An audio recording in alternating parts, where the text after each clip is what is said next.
এই ভাগৱত পূৰ্বতে বৈকুণ্ঠত আছিল বুলি উল্লেখ কৰিছে। স্বাদত অমৃতময় পৰম আনন্দ ৰস পূৰ্বতে আছিলা বৈকুণ্ঠত। কৃষ্ণৰ কৃপাটো পাছে অৰ্ধেক বয়স গৈলে পাইলা ব্ৰহ্মা পদ্মকল্পত। পদ্মকল্পত ব্ৰহ্মাই আধা বয়স যাওঁতে এই ভাগৱত শাস্ত্ৰ শ্ৰীনাৰায়ণৰ মুখৰ পৰা 4 শ্লোকত ব্ৰহ্মাই পাইছিলে। ব্ৰহ্মা দিলা নাৰদক ইটো ফলৰ ৰহস্যক, নাৰদে ব্যাসক আনি দিলা নগৈল তিলেক ভাগি ইডালে সিডালে লাগি শুক মুখে মাটিত নামিলা। যে ব্ৰহ্মাক 4 শ্লোকত দিছিলে, ব্ৰহ্মাই 6 শ্লোকক নাৰদক দিলে, নাৰদে 8 শ্লোকক ব্যাসক দিলে, ব্যাসে 10 শ্লোকত শুকক দিলে, শুকে 12 শ্লোকত পৰীক্ষিতক কোৱা ভাগৱত আজি আমি এই বছাছয় সমন্বয় অনন্ত ক্ষেত্ৰত বহি আমি শুনিবলৈ পাইছোঁ। গুৰুজনে কৈছে কৰা পান ফল ইটো যাৰো আছে ভাগ্য যিটো। আজি যিসকলে ইয়াত সহযোগিতা কৰিছে তেওঁলোকক ভাগ্যৱান বুলি কৈছে। ৰস বিভাৱনত চতুৰ বুলি কৈছে, টেঙৰ মানুহ বুলি কৈছে। সাধুৰ সংগ অনুসৰি কৃষ্ণ কথা কৰ্ণে ভৰি সমস্ত আপদ কৰা দূৰ। ভাগৱত শুনিলে আমি সমস্ত আপদৰ পৰা মুক্ত হ'ব পাৰোঁ। আমাৰ বাসনাবিলাকৰ মানে গাঁঠি লাগি আহিছে বুলি কৈছে জীৱৰ লগত। ভাগৱত শুনাৰ লগে লগে ভিদ্যতে হৃদয় গ্ৰন্থি ছিদ্যতে সৰ্ব সঞ্চয়। আমাৰ পূৰ্ব বাসনাৰ পৰা আমি মুক্ত হৈ আমি জীৱ পৰম গতি অধিকাৰী হ'ব পাৰোঁ। সেইকাৰণে আমি ভাগৱত শুনিব লাগে। আমাৰ ভাৰতবৰ্ষৰ প্ৰথম ভাগৱত শুনিবলৈ কোন বাধ্য হৈছিল? যিজনক ভগৱন্তই ভাৰতবৰ্ষৰ শ্ৰেষ্ঠ বৈষ্ণৱ ৰজা কৰি জন্ম দিছিল, যাৰ নাম আছিল পৰীক্ষিত। তেওঁক বৈষ্ণৱ ৰজা কৰি জন্ম দিছিল, তৎসত্ত্বেও তেওঁ অভিশপ্ত হ'ল। কিয়? যে ভগৱন্তই দিয়া প্ৰতিভাটো তেওঁ প্ৰয়োগ কৰিব নাজানিলে। বৈষ্ণৱৰ বৈশিষ্ট্য কি? সাধুৰ সেৱা নাম ধৰ্ম কৰিবেক সাৰ। বৈষ্ণৱ বোলয় এহি তত্ত্ব আছে যাৰ। যে সাধু মহন্তৰ প্ৰতি যাৰ শ্ৰদ্ধা থাকিব, নামৰ প্ৰতি যাৰ আস্থা থাকিব, সেই গুণবিশিষ্ট ব্যক্তিজন ডেকা ল'ৰাই হওক, গাভৰু ছোৱালীয়ে হওক, বোৱাৰীয়ে হওক, শাহুৱে হওক, পিতৃয়ে হওক, মাতৃয়ে হওক, তেওঁ গুণত বৈষ্ণৱ। বৈষ্ণৱৰ দ্বিতীয় বৈশিষ্ট্য এনেধৰণে সামূহিক অনুষ্ঠানত, নাম প্ৰসংগত, পাঠ প্ৰসংগত, ভাগৱত ব্যাখ্যাত, ধৰ্মালোচনী সভাত একেলগে বহাৰ পিছত বৈষ্ণৱ গুণসম্পন্ন ব্যক্তিয়ে গ্ৰাম্য কথা নাপাতে। বিঠা বাক্য নুবুলিব নামাতিব মিছা, কৃষ্ণ কথা শুনিবলৈ কৰিবেক ইচ্ছা। বৈষ্ণৱ গুণসম্পন্ন ব্যক্তিয়ে কেনেকৈ দিনটোত কৃষ্ণ কথা এটা শুনি জন্ম জন্মান্তৰ কাৰণে অক্ষয় পুণ্য সঞ্চয় কৰি জীয়াই থাকোঁতে শান্তি আৰু মৰিলে সদ্গতি পাব পাৰি, তাৰ কাৰণে সদায় অনুৰাগী হৈ থাকে। ভকতৰ বিষয়ত নাহি আশকতি, কৃষ্ণ কথা শুনিবলৈ সদায় কৰে ৰতি।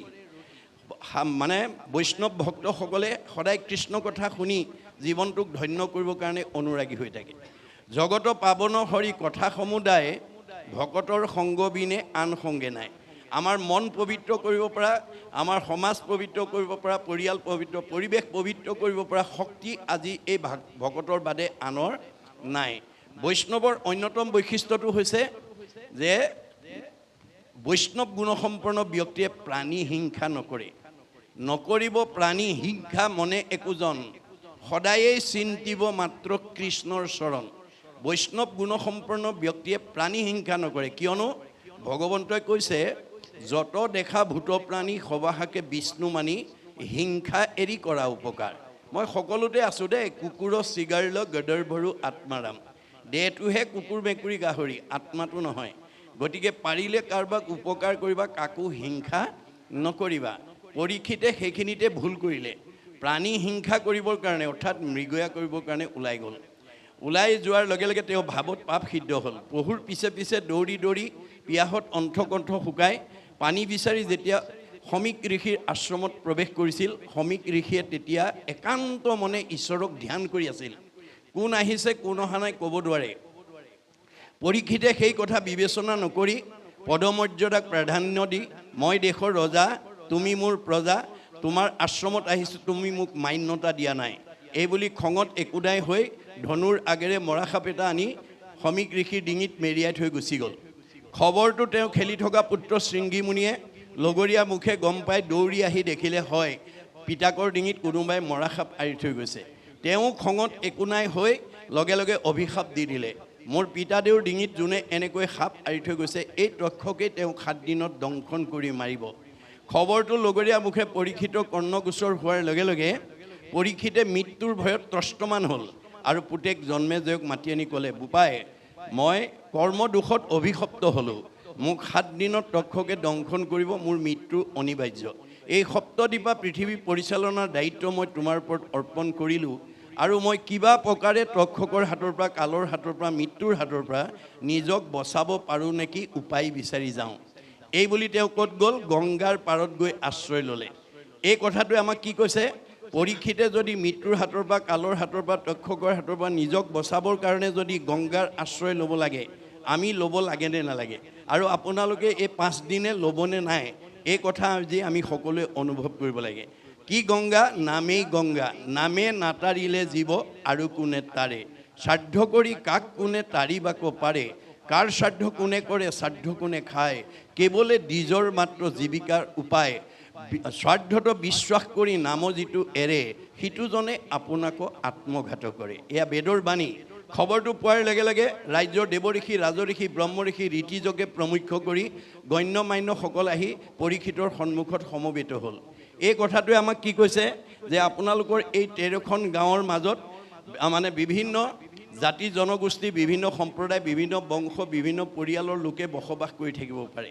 বংশৰ ভিন্নতা থাকিব পাৰে, জাতিৰ ভিন্নতা থাকিব পাৰে, পৰিয়ালৰ ভিন্নতা থাকিব পাৰে, ধৰ্মৰ ভিন্নতা থাকিব পাৰে, কিন্তু আত্মাৰ ভিন্নতা নাই।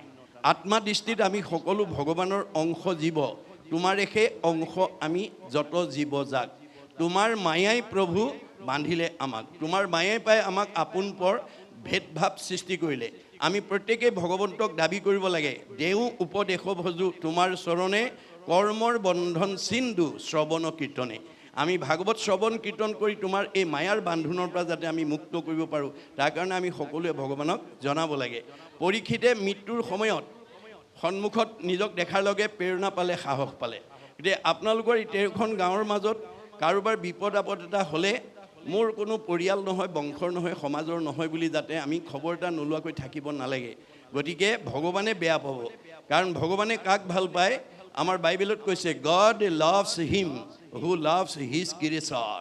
ভগৱানে তেওঁকেই ভাল পায় যিজনে তেওঁৰ সৃষ্টিৰ প্ৰাণীবিলাকক ভাল পায়। বংশ পৰিয়াল নহ'ব পাৰে, দেহৰ সম্বন্ধ নাথাকিব পাৰে, কিন্তু আত্মাৰ সম্বন্ধ আছে।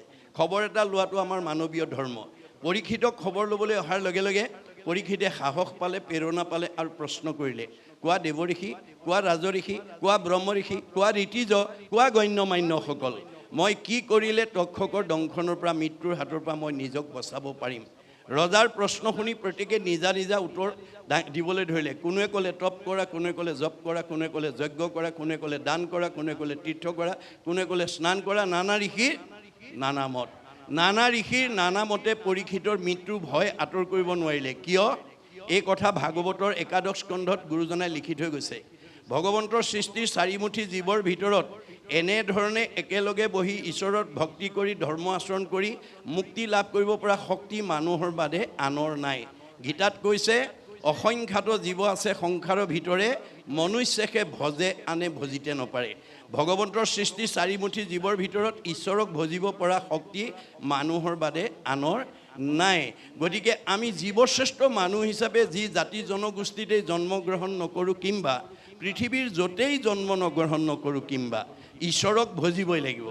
আমি কেনেকৈ ঈশ্বৰক ভজিলে এই মায়াময় সংসাৰৰ পৰা আমি নিজক উদ্ধাৰ কৰিব পাৰিম, মুক্তি ল'ব পাৰিম, সেই বিষয়ে ভগৱন্তই নিজৰ মুখেদি কৈ গৈছে। আন ধৰ্ম ঋষিৰ মুখে কৰাইলা বেকত, কহিলা আপোন মুখে নিজ ধৰ্ম যত। যে আন ধৰ্মবিলাক ঋষিবিলাকৰ মুখেদি ক'লে, সেইকাৰণে নানা ঋষিৰ নানা মতে পৰীক্ষিতৰ মৃত্যু ভয় আঁতৰ কৰিব নোৱাৰিলে। কিন্তু আমি জীৱশ্ৰেষ্ঠ মানুহ হিচাপে আমি কেনেকৈ ধৰ্ম আচৰণ কৰিলে মুক্তি পাম, সেই কথাটো ভগৱানৰ নিজৰ মুখেদি কৈছে। কহিলা আপোন মুখে নিজৰ ধৰ্ম যত। সেয়ে হৈছে ভাগৱত ধৰ্ম, সেয়ে হৈছে ভক্তি ধৰ্ম, সেয়ে হৈছে নাম ধৰ্ম। গতিকে অৱশেষত শুকদেৱে আহি যেতিয়া প্ৰথম স্কন্ধ ভাগৱতৰ পৰা 12 স্কন্ধ ভাগৱতলৈ 7 দিন 7 ৰাতি নীৰৱ নিচ্ছন্নভাৱে যেতিয়া পৰীক্ষিতক শ্ৰৱণ কৰালে, 12 স্কন্ধ ভাগৱত শুনাৰ লগে লগে পৰীক্ষিতৰ ব্ৰহ্মজ্ঞান হৈ গ'ল। মই ইমান সময় মৰিম বুলি যিটো ভয় কৰি আছিলোঁ, তাৰ দেখোন মৃত্যুৱেই নাই। অৰ্থাৎ আমাৰ জীৱৰ মৃত্যু নাই, মৃত্যু কাৰ আছে দেহৰেহে ধৰ্ম জনম মৰণ আমাৰ দেহটোৰহে জন্ম মৃত্যু আছে জীৱৰ কি আছে সংস্কাৰ আৰু গতি আমাৰ সংস্কাৰ কেনেকৈ হ'ব আমি যদি আজিৰ দৰে জীৱন্ত অৱস্থাত প্ৰথম স্কন্ধৰ পৰা দ্বাদশ স্কন্ধ ভাগৱত শুনাৰ যদি সৌভাগ্য ল'ব পাৰোঁ নিজে পঢ়াৰ যদি সৌভাগ্য ল'ব পাৰোঁ আমাৰ জীৱ পৰীক্ষিতৰ দৰে গতি পাব গতিকে আমাৰ গতিটো কেনেকুৱা গীতাত কৈছে যেন জোকে তৃণ পাইলে এৰয় অপৰ জীৱৰ দেহৰ জানা সেহি পতন্তৰ আমাৰ দেহত থকা জীৱটো শ্ৰেণী জোকৰ লগত তুলনা কৰি দেখুৱাইছে ভাগৱতে অৰ্থাৎ গীতাই যে এটা শ্ৰেণী জোকে মুখৰ আগত এডাল বন নোপোৱালৈকে যেনেকৈ পিছৰডাল এৰি নিদিয়ে আমাৰ দেহত থকা জীৱটোৱে আন এটা দেহ নোপোৱালৈকে এইটো দেহৰ পৰা ওলাই নাযায় দ্বিতীয় এটা উপমা দিছে যেন নৱ বস্ত্ৰক পুৰুষে পিন্ধে আগ পুৰাতন বস্ত্ৰ পাছে কৰে পৰিত্যাগ আপুনি ফটা চোলা এটা পিন্ধি আছিল নতুন এটা কিনি অনাৰ লগে লগে পুৰণাটো পেলাই যেনেকৈ আমি নতুনটো পিন্ধো আমাৰ দেহত থকা জীৱটোৱে পুৰণা দেহটোৱে এৰি নতুন দেহলৈ যাব এতিয়া আপোনাৰ দেহত থকা জীৱটো আপুনি ওপৰলৈ পঠাবনে তললৈ পঠাব গতি দুটা হয় ঊৰ্ধ্বগতি নহয় অধোগতি হয় আপগ্ৰেড নহয় ডিগ্ৰেড গতিকে আপোনাৰ দেহত থকা জীৱটো তললৈ পঠিওৱা ওপৰলৈ পঠিওৱা দায়িত্ব আপোনাৰ সেইকাৰণে দাৰ্শনিক পণ্ডিতে কৈছে you are the curator of your own destiny আমাৰ ভাগ্যখন আমি নিজেই গঢ়ি তুলিব লাগিব আমাৰ পৰিয়ালটো আমি ভাল কৰিব লাগিব আমাৰ সমাজখন আমি ভাল কৰিব লাগিব মাধৱদেৱে কৈছে আপুনি আপোনাৰ শত্ৰু আপুনি আপোনাৰ মিত্ৰ আপুনি আপোনাৰ ৰাখে মাৰে হৰিক নভজি নৰে আপুনি হৈ নষ্ট হৰি ভজি আপোনাক কোটাৰে আজিৰ দৰে যদি আমি ঈশ্বৰক ভজনাৰ পৰিৱেশৰ মাজেদি আমি উঠি অহা প্ৰজন্মক আমি আগুৱাই নিব পাৰোঁ আমাৰ এইখন গাঁৱত জন্মগ্ৰহণ কৰা সকলো জীৱই পৰীক্ষিতৰ দৰে গতি পাব এইটো অকল ধৰ্ম দৰ্শনেই নহয় বিজ্ঞানেও স্বীকাৰ কৰিছে আমাৰ পৃথিৱীৰ উপৰিভাগত যি বায়ুমণ্ডল আছে তাক ঘনত্বৰ ওপৰত নিৰ্ভৰ কৰি বিজ্ঞানে প্ৰধানকৈ তিনিটা স্তৰত ভাগ কৰি দেখুৱাইছে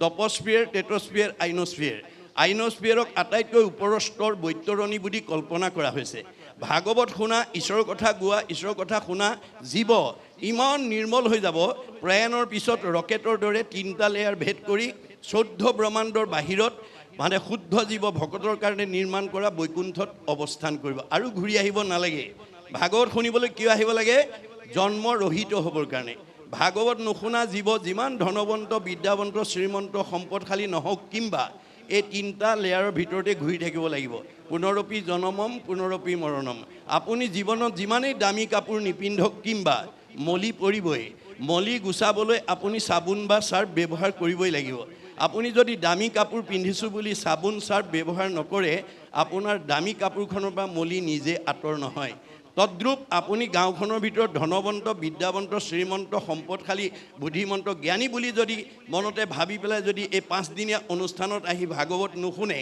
সেইটো জীৱ কেতিয়াও সংস্কাৰ হ'ব নোৱাৰে সেই জীৱটো এই তিনিটা লেয়াৰৰ ভিতৰতে ঘূৰি থাকিব লাগিব সেইকাৰণে আমি ভাগৱত শুনিবলৈ আহিব লাগে গতিকে এতিয়া এই শেষ দশমত ইতিমধ্যে আপোনালোকে পাঠকৰ মুখেদি শুনিলে যে এতিয়া আমাৰ শেষ দশমৰ এই পাঠটোত এনেকুৱা এটা কাহিনীৰ জৰিয়তে মহাপুৰুষ গুৰুজনাই আমাক আধ্যাত্মিক শিক্ষা দিব বিচাৰিছে যে আমি ঈশ্বৰক বিচাৰিব নালাগে ভগৱানক আমি বিচাৰিব নালাগে ভগৱানেহে আমাৰ ঘৰ বিচাৰি ফুৰে আমি সুখ বিচাৰিব নালাগে সুখেহে আমাৰ ঘৰ বিচাৰি ফুৰিব আমি দুখ বিচাৰিব নালাগে দুখেহে আমাৰ ঘৰ বিচাৰি ফুৰিব গতিকে এই তথ্য ভাগৱতৰ মাজেদি আমাক দিছে গতিকে যিখন ঘৰত পুৱা গধূলি ধূপ ধূনা জ্বলিব ঈশ্বৰ উপাসনা কৰিব সেইখন ঘৰত কৃষ্ণ থাকিব যেই নাম সেই হৰি জানা নিষ্ঠ কৰি নামৰ সংগ নচাৰন্ত হৰি আমাৰ সেইকাৰণে মানুহ জন্ম পায়